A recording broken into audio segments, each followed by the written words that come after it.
मत आसिकिना सामान सर को ये करकिना कहला मत जना ना चेड़ा सामान सर पारे कह बोली अलग लोक आसिकिना शिखाला सामर्थ्य विरुद्ध रे कह बोला मत अलग अलग टीवी आसिकिना सर के बोल लोक भगवान से पाठ पढ़ाई पढ़ाई से कोटी बारिकिना पलाउची कि चार को भी एबे द्वंद्व करवार नहीं एले खराब बारबार नहीं।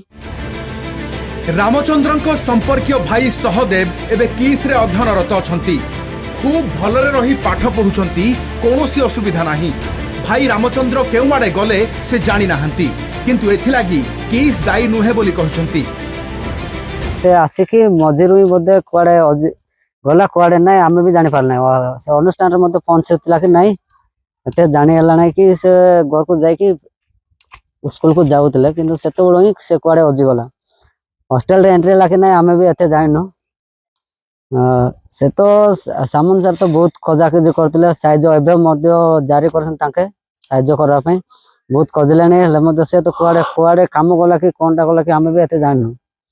जे सेटू कमेंट आसला जे सामन सर को दाई खाई करबो कोन एमती जिंस जागो न्यूज जागो मध्य आसी माने उल्टा पुल्टा कथा कहते आम कौनटा कहबो आम बापा मत किसी कथा कहि पार नाही।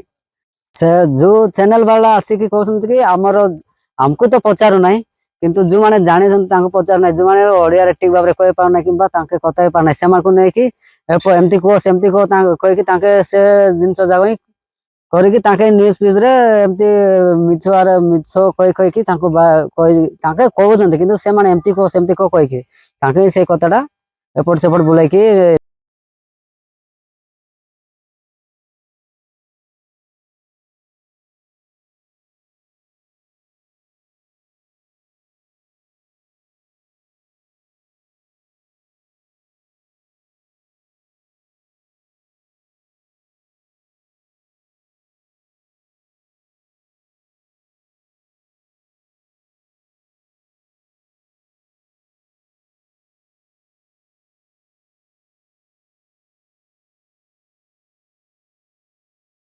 सरु तो तमर बंडा घाटी रे तमर पिला गोटे ओजी जाइछि बोलिकरी मते फोन आसीथिला। तो ता विषय रे तो मु बेसी किछि जानि नाही। से भाईटा हमर जे पाठ पढुतिला से घर को जीवी बोलिकी बाहरिला, सेठु आउरी घर को तो आसीतिला। आसिकरी पेरला बेलको ऑफिस रे आई हमर स्कूल रे आसिला नाही। सेठु आ समस्त बहुत खोजा खोजी करलु भी किसी तार पारे अनुष्ठान भी बहुत खोजा खोजी करला नाही। तापरे मते फोन करथिला भुवनेश्वर जणे सार। तापरे मु हमको एमती आदिवासी एसटीएससी पाई एटा करछि बोलिकरी कहलारु मु तो विशेष किछि जानि नाही बोलिकरी सार को कहली।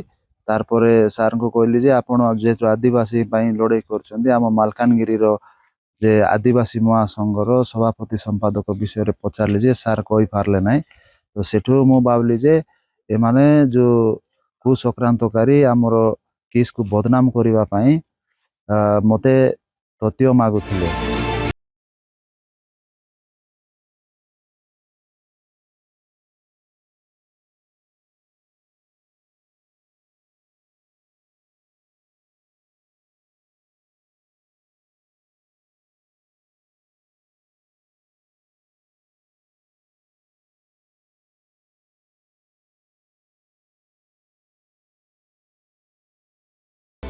रामचंद्र मांद्रा आम सब मिसिकी रोलु आ सब गोटे जगार कही सब करूँ।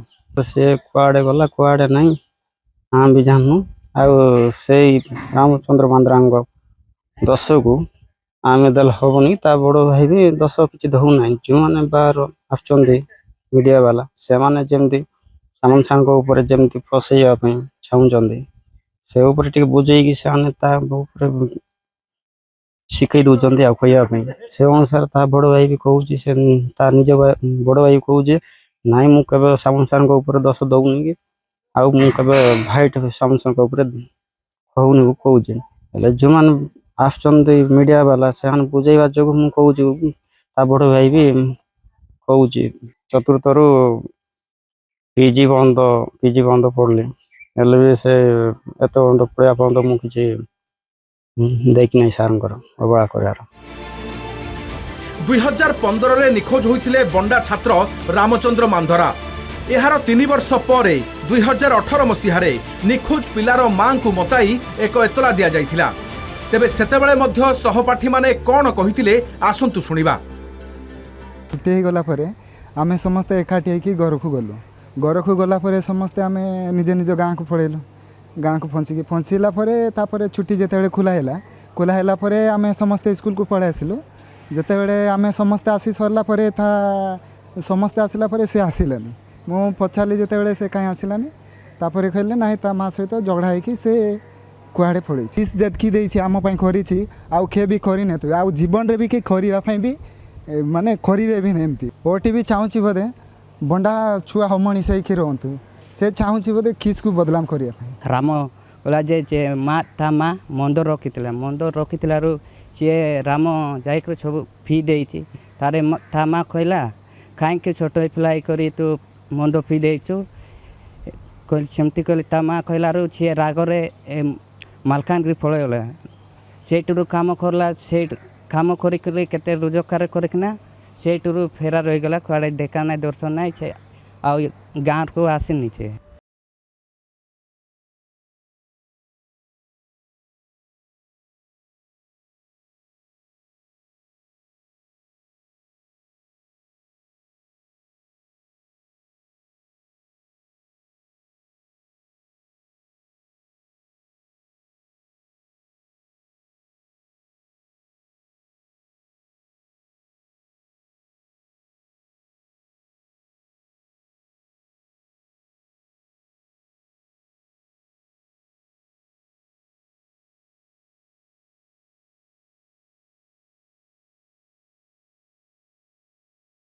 ପିଲା ହଜିବା ମାମଲା ନେଇ ବଣ୍ଡାଘାଟିରେ ସନିଆଙ୍କ ପରିବାର କିସ୍ ଆଉ କିଟ୍କୁ କୌଣସି ଦାୟୀ ନଥିବା କହିଥିବା ବେଳେ ସମ୍ପୃକ୍ତ ଚ୍ୟାନେଲ କାହିଁକି ମିଛ ଖବର ପ୍ରସାରଣ କରୁଛି? ଏଥିରେ ତାହାର କ'ଣ ସ୍ୱାର୍ଥ ରହିଛି? ସତରେ କ'ଣ କିସ୍ ଆଉ କିଟ୍କୁ ବଦନାମ କରିବାକୁ ସେ କ'ଣ ଗୋଟେ ବଡ଼ ଷଡ଼ଯନ୍ତ୍ର କରୁଛି କି? ବଣ୍ଡାଘାଟିରୁ ପ୍ରସାଦ ନାୟକ, କଳିଙ୍ଗ ଟିଭି।